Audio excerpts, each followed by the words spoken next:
Bismillahirrahmanirrahim. Assalamualaikum warahmatullahi wabarakatuh. Alhamdulillah wa syukurillah wa ni'matillah la haula wa la quwata illa billah amma ba'd. Jumpa kembali di channel Sunyi Sepi. Untuk cerita kali ini saya ingin menceritakan kisah yang datangnya dari salah satu narasumber, sebut saja namanya Azam. Azam ini menceritakan pengalaman temannya, yaitu salah satu wanita yang bertugas sebagai perawat di salah satu rumah sakit. Dan kejadian yang dialami temannya ini, yaitu sebut saja namanya Mbak Nurul. Mbak Nurul ini salah satu rekan kerja dari Mas Azam yang bertugas di salah satu rumah sakit, dan pekerjaannya ini merupakan sesuatu yang tak lazim bagi seorang perempuan, karena sebagai perawat Mbak Nurul ini dia bertugas di salah satu kamar jenazah, yaitu tempat di mana yang meninggal di rumah sakit tempat Mbak Nurul bekerja. Pasien yang meninggal di situ semuanya akan diurus oleh Azam, Nurul, dan juga beberapa perawat yang lainnya, yang semuanya itu punya tugas masing-masing di setiap jam kerjanya. Karena di rumah sakit itu ada dua shift, yaitu shift 1 dan shift 2. Dan ini kebetulan yang dialami Mbak Nurul dan Azam waktu itu, dia itu ada di shift malam. Kejadian yang dialami Mbak Nurul ini tentang sosok nenek tua yang meninggal di rumah sakit, yang membuat Mbak Nurul ini mengalami kejadian yang benar-benar membuat Mbak Nurul itu tidak pernah melupakan kejadian tersebut. Tapi sebelum saya lebih jauh menceritakan, saya ingin menyapa sahabat Sunyi Sepi.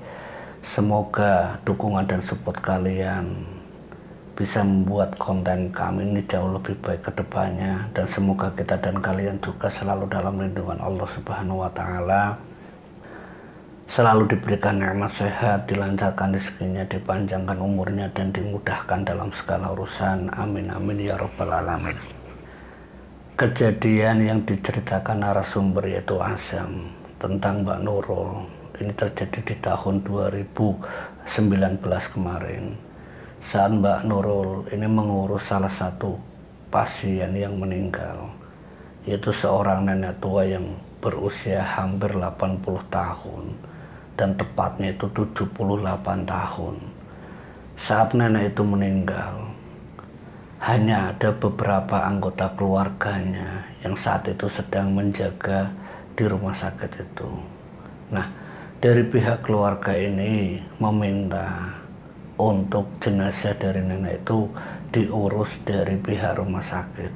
Nah, dari pihak rumah sakit, Mbak Nurul dan juga Azam yang tugasnya memang mengurus jenazah atau pasien yang meninggal, dari pihak keluarga yang menyerahkan ke pihak rumah sakit.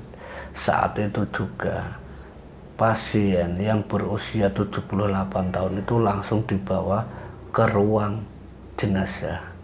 Setelah sampai di ruang jenazah, Mbak Nurul dan juga Azam bekerja seperti biasanya, membersihkan, memandikan jenazah. Tapi di saat Mbak Arum, karena ini posisinya yang meninggal itu perempuan, Mbak Arum memandikan jenazah itu sendirian, hanya dibantu oleh Nurul dan juga beberapa perawat wanita yang lainnya, yang waktu itu diminta sama Mbak Nurul, karena pasien yang meninggal itu wanita. Mbak Nurul meminta beberapa perawat jaga yang lainnya untuk membantu mengangkat tubuh dari nenek itu untuk dimandikan. Nah, di saat memandikan jenazah ini, Mbak Nurul itu melihat ada sesuatu. Tapi saat memandikan jenazah tersebut, posisi tubuh nenek itu yang masih berpakaian, Mbak Nurul itu mencoba untuk memotong atau membuka seluruh baju yang mengikat atau yang masih menempel di tubuh nenek tersebut. Sewaktu Mbak Nurul ini membersihkan tubuh tersebut yang tujuannya untuk memandikan jenazah, Mbak Nurul itu sempat meminta izin sama beberapa keluarganya, itu 2 orang yang mungkin waktu itu anaknya Mbak Nurul itu sempat minta izin. Nah, setelah mendapatkan izin dari keluarganya, pakaian, baju termasuk kain panjang yang dipakai nenek tua itu dilepaskan dari tubuhnya. Nah, setelah semuanya dilepaskan yang tujuannya untuk dimandikan, dibersihkan, karena sebagai pemandi jenazah, sebelum jenazah itu dikafani, semuanya itu harus bersih dan tidak ada satupun benda yang menempel di bagian tubuhnya. Nah, saat Mbak Nurul ini memotong baju dan juga kain panjang yang dipakai nenek tua tersebut, kain hitam di area pinggang, tepat di mana kain itu mengikat sebuah kain panjang yang digunakan untuk nenek tua itu agar kain itu tidak terlepas. Tapi anehnya, kain panjang itu tidak ada simpulnya. Jadi semacam terikat bulat dan tidak mungkin kalau tidak dipotong. Nah, Mbak Nurul itu sempat bingung, ini gimana caranya melepaskan tali pinggang yang mengikat tanpa simpul. Nah, Mbak Nurul waktu itu yang sudah memotong semua baju dan kain panjangnya, tinggal satu benda yaitu kain hitam yang melingkar di pinggang nenek tersebut. Mbak Nurul itu keluar dari kamar jenazah, menemui dari pihak keluarganya, meminta izin kalau ada benda yaitu kain hitam yang seperti sabuk itu melingkar tapi tanpa simpul. Nah, Mbak Nurul itu minta izinnya agar kain itu dipotong, agar jenazah itu bisa dikafani tanpa ada sesuatu yang menempel di tubuhnya. Setelah mendapatkan izin, kain itu akhirnya dipotong oleh Mbak Nurul. Tapi di saat Mbak Nurul itu hendak memotong, Asem yang sedang mengurus lewat data-data dari orang yang meninggal tadi, Asem itu merasakan ada angin yang berdesis yang sempat membuat bulu kuduknya berdiri. Itu seperti hal-hal yang membuat dirinya itu tiba-tiba merinding. Itu di bagian lehernya itu sangat terasa. Nah, merindingnya bulu di bagian leher ini waktu itu Asam ia mengira itu hal yang biasa karena di kamar jenazah yang namanya aura mistis, aura yang aneh-aneh itu sudah pasti. Tapi saat itu merindingnya itu benar-benar aneh bagi Asam. Merindingnya itu jauh lebih dingin dari apa yang biasa dia alami. Sangat-sangat membuat aura atau hawa dingin di kamar tempat Nurul yang sedang memandikan jenazah, yang hendak memotong kain hitam itu, dan juga Asam yang sedang mencatat data si jenazah tadi. Aura kamar jenazah itu tiba-tiba menjadi dingin. Asam melihat kalau kamar jenazah ini tidak ada AC-nya, hanya berbau agar jenazah ini tidak mengeluarkan bau tidak sedap, hanya wangi-wangian saja. Kok kenapa hawanya itu kok seperti dingin seperti ini? Apakah sudah larut malam atau memang sudah dini hari? Tapi melihat jam tangan waktu itu baru jam 11 malam. Belum terlalu malam. Dan bukan hanya dingin, tapi suasana merinding ini yang membuat Asam itu sempat terbangun dari tempat duduknya dan sempat memanggil Nurul. Nurul, sudah selesai belum? Nurul menjawab pertanyaannya Pak Asam. Sebentar Pak, ini masih berusaha untuk memotong kain hitam yang melingkar di pinggang nenek yang meninggal ini. Sudah belum? Belum Pak, sebentar lagi. Saat dipotong kain itu, Nurul itu merasakan dari ceritanya Asam lewat Nurul. Dia merasakan kalau saat memotong kain hitam itu, pundak Nurul itu, bagian pundaknya itu seperti terasa berat dan kepalanya pun terasa pusing. Nah, dipotong kain hitam yang melingkar di pinggang nenek yang meninggal tadi, kain itu terus disatukan dengan baju dan juga kain panjang yang digunakan oleh nenek yang meninggal tersebut. Setelah disatukan, tapi tubuhnya Nurul itu merasakan seperti orang yang sangat berat, orang yang sangat lelah. Dan wajahnya Nurul setelah selesai membersihkan, memandikan, dan mengkafani nenek yang meninggal tersebut, Nurul itu wajahnya itu berubah seperti orang yang sudah meninggal. Ini yang membuat Azam itu benar-benar ketakutan. Nurul, kamu kenapa? Ditanya sama Azam, dijawab sama Nurul itu kalau dia hanya terasa lelah dan berat kepalanya, seakan-akan pusing. Ini yang dikatakan Nurul waktu itu. Nah, karena keadaan Nurul setelah memandikan jenazah nenek tua itu kondisinya seperti kurang sehat, Azam dan juga Nurul mengantarkan jenazah itu lewat supir ambulan, diikuti dengan kedua anggota keluarganya, mengantar sampai ke tempat tujuan. Melihat kondisi Nurul yang belum sehat sepenuhnya, Nurul itu diminta untuk menunggu di rumah sakit, tidak ikut mengantarkan jenazah sampai ke rumah duka. Yang ikut hanya supir ambulans saja sama Azam, karena data pribadi jenazah itu ya ada di Azam. Setelah Azam ini sampai ke rumah duka, dia balik lagi ke rumah sakit bersama supir ambulans.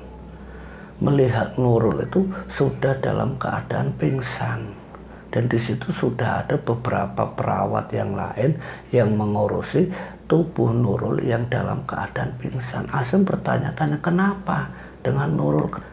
Para perawat yang lain yang seprofesi dengan Azam, dengan Nurul, menjelaskan kalau dia tiba-tiba jalannya itu seperti orang yang lemah, orang yang lemas. Terus dia jatuh ke lantai, membuat dia itu jatuh pingsan. Nah, sekitar jam 1 dini hari, Nurul yang setengah jam sebelumnya sudah pingsan, ini tidak sadar-sadar juga, sampai akhirnya dari pihak rumah sakit lewat Azam itu menghubungi keluarganya Nurul, yaitu suaminya dan juga yang lainnya, itu untuk menjenguk keadaan Nurul. Karena sudah setengah jam semenjak dia jatuh pingsan itu tidak tersadar-sadar juga. Nah, suaminya yang dihubungi mendengar kabar kalau istrinya jatuh pingsan di rumah sakit, suaminya datang itu dengan tergesa-gesa sampai melihat kondisi istrinya itu masih dalam keadaan pingsan, yaitu Nurul. Azam itu sempat ditanyakan sama suaminya, ada apa dengan istriku? Ada apa dan istriku, Pak Azam? Pak Azam menjawab, saya kurang tahu Pak, tadi setelah memandikan jenazah, seperti biasanya pekerjaan istrinya Bapak yaitu Mbak Nurul, tadi saya tinggalkan untuk mengantar jenazah ke rumah duka. Nah, Mbak Nurul itu katanya jatuh pingsan saat dia ingin menuju ke ruangan tempat dia biasa bekerja. Tapi sebelum dia sampai, dia jatuh pingsan, dan disinilah para perawat yang lain akhirnya menjaga dan mengurus Nurul yang saat ini belum tersadar juga. Suaminya nunggu Mbak Nurul termasuk Azam itu sampai beberapa jam. Mbak Nurul itu tidak sadar-sadar juga. Di dalam obrolannya bersama suaminya Azam, suaminya itu sempat nanya apa yang sebenarnya terjadi dengan istriku. Saya kurang tahu Pak, tapi dia tadi bilang cuma kepalanya pusing, pundaknya berat. Jadi tidak tahu kenapa sebabnya, apa dia kurang istirahat atau apa, saya kurang tahu. Sembari menunggu sadar istrinya yaitu Nurul, suaminya itu panik karena sudah hampir 1 jam lebih ditunggu-tunggu tidak sadar juga. Tapi secara analisa dokter, kalau kondisi jantungnya semuanya normal, nafasnya normal, tapi kekhawatiran suaminya ini kok pingsan itu hampir berjam-jam, sudah sejam lebih. Dan bukan hanya itu, 2 jam ditunggu, 3 jam, itu tidak sadar-sadar juga. Sampai akhirnya suaminya Mbak Nur itu menanya, apa yang sudah dilakukan istriku sehingga dia tidak sadar selama beberapa jam. Azam baru teringat kalau dia mengalami hal yang aneh yang belum pernah dialami oleh Azam saat mencatat data diri nenek yang meninggal tadi yang sempat diantarkan ke rumah duka. Dia teringat hawa dingin yang membuat bulu kuduknya itu berdiri. Azam yang menjelaskan ke suaminya Nurul teringat kalau dia selesainya mengurus jenazah nenek tadi. Setelah dimandikan, dikafani, Mbak Nurul itu mengeluh kalau kepalanya berat, pusing, dan juga bagian pundaknya itu seperti ada yang menopang, seperti ada yang membuat pundaknya itu terasa berat. Nah, setelah itu saya tidak tahu lagi apa yang terjadi karena saya tinggalkan ke rumah duka. Nah, sesampainya di rumah sakit ini ternyata keadaan Nurul sudah pingsan. Suaminya sempat nanya ke Azam, apakah ada yang salah dilakukan oleh istriku saat memandikan jenazah?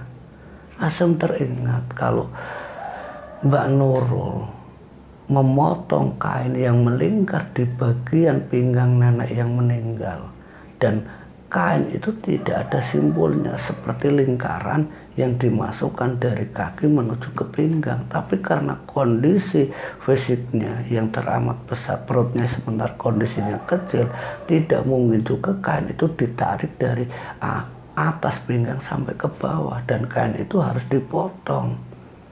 Dan yang dilakukan Mbak Nurul sempat meminta izin ke keluarganya agar kain itu dipotong. Nah, mendengar penjelasan Azam, suaminya menduga kalau kain hitam itu adalah pegangan ataupun jimat milik nenek tua itu. Dan kemungkinan karena jimat itu dilepas dari pemiliknya, yaitu nenek yang meninggal tadi, sosok gaibnya mungkin bisa saja masuk ke tubuh Nurul ataupun mengganggu Nurul sehingga istriku saat ini pingsan. Azam baru sadar, iya Pak, benar. Tadi memang Nurul sempat keluar dan meminta izin ke keluarganya untuk memotong kain hitam tersebut. Dan itu memang jarang sekali orang yang meninggal dengan keadaan pinggangnya yang terikat.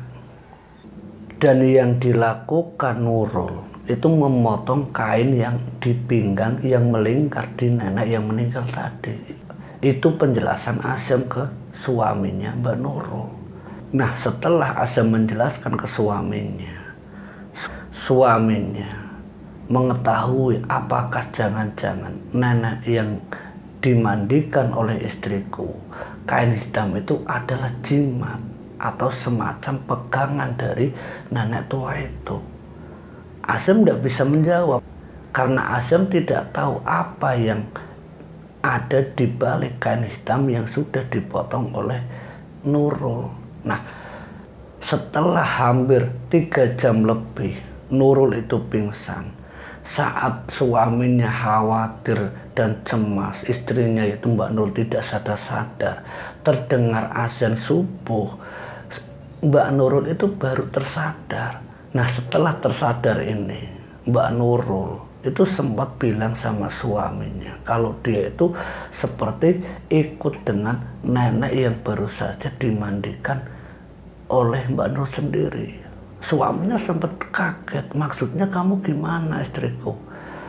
Iya Mas, aku baru saja ikut sama nenek itu ke salah satu kampung, dan kampung itu sama sekali tidak aku kenal.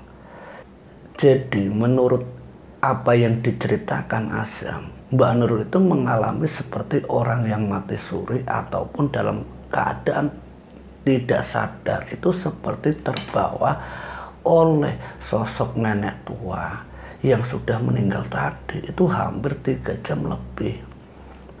Saat Azam mendengar apa yang disampaikan Nurul ke suaminya itu khawatir kalau apa yang baru saja dialami istrinya itu bisa membahayakan istrinya yaitu Nurul.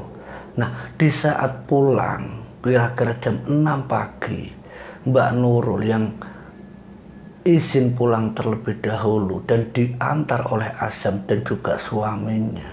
Ternyata suaminya itu tidak langsung ke rumah, tapi mampir ke salah satu orang yang ternyata orang itu adalah seorang kiai. Nah, sesampainya di tempat Pak Kiai, suaminya menjelaskan apa yang baru saja dialami oleh istrinya itu Nurul. Azam itu ikut sampai di dalam rumah Pak Kiai. Nah, disitulah Pak Kiai mencoba menjelaskan kalau apa yang baru saja dialami Nurul tadi malam soal kain hitam yang melingkar di pinggang itu benar-benar jimat yang digunakan oleh nenek yang meninggal tersebut sebagai pegangan hidupnya, sebagai perewangan. Dan perewangan tersebut karena si pemilik utama meninggal dunia, perewangan itu ingin ikut ke tubuh Mbak Nurul, dan saat ini pun tubuhnya Mbak Nurul dalam keadaan masih setengah sadar. Antara dirinya ataupun sosok yang sebagian sudah masuk ke dalam tubuh Mbak Nurul. Itu penjelasan dari Pak Kiai. Dan suaminya meminta sama Pak Kiai, tolong Pak Kiai, bantu aku untuk istriku agar dia kembali normal seperti orang pada umumnya. Insya Allah, kata Pak Kiai, semoga Allah mengijabahi, semoga Allah mengizinkan. Setelah beberapa waktu Pak Kiai itu masuk ke dalam, mungkin yang dilakukan Pak Kiai itu berdoa atau berzikir. Dia keluar sembari membawa air putih di dalam botol air mineral. Nah, air itu diminumkan ke Mbak Nurul, dan sisanya yang dijelaskan Pak Kiai disuruh untuk dicampurkan saat Mbak Nurul itu mandi. Nah, apa yang dilakukan suaminya Mbak Nurul menurut Azam itu sangat tepat, karena kejadian yang dialami Mbak Nurul semalam itu merupakan hal-hal yang membuat Mbak Nurul itu sampai pingsannya itu tidak wajar karena hampir 3 jam lebih. Dan ternyata tubuhnya Mbak Nurul itu dirasuki dan dijadikan sebagai tuan dari perewangan nenek tua yang meninggal tadi. Nah, setelah diantar Azam sampai ke rumah suaminya Mbak Nurul dan Mbak Nurul, Azam itu pamitan. Dan hari itu Mbak Nurul itu tidak sempat langsung bisa masuk kerja seperti biasanya. Dia sempat izin ke pihak rumah sakit. Sampai 2 hari Mbak Nurul nggak berangkat. Azam khawatir kalau ada apa-apa dengan Nurul. Azam yang rekan kerjanya menjenguk dengan beberapa karyawan atau perawat yang lain itu menjenguk ke rumah Nurul. Nah, saat ditemui di rumah Nurul, keadaan Nurul itu sudah membaik, dan dia menjawab mengatakan kalau keadaannya sudah tidak seperti kemarin-kemarin. Pundaknya sangat berat, kepalanya mudah pusing, tapi setelah 2 hari ini tubuhnya sudah kembali sehat seperti semula, dan meyakinkan ke Azam dan juga beberapa perawat yang lainnya kalau dia akan masuk besok hari lagi.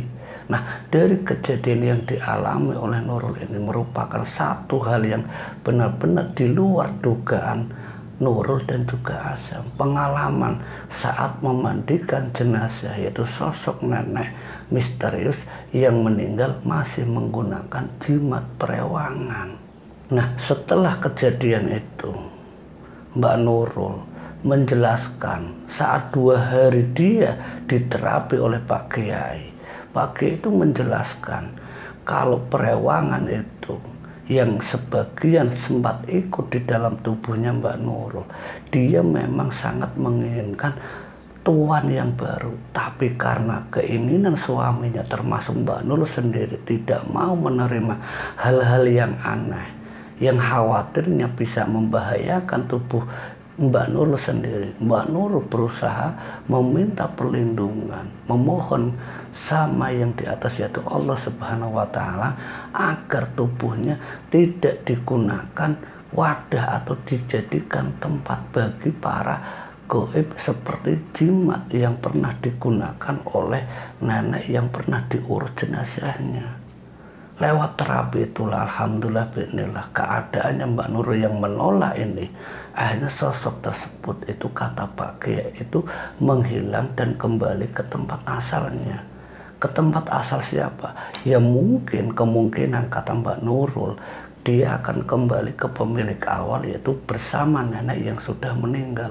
Wallahu alam. Tapi itu penjelasan dari Pak Kiai. Nah, dari apa yang dialami oleh Mbak Nurul ini semoga menjadi pelajaran untuk kita semua. Ambil sisi baik dan pengalaman yang dialami oleh Mbak Nurul ini. Akhir kata, wallahu muwaffiq ila aqwamit thoriq. Wassalamualaikum warahmatullahi wabarakatuh.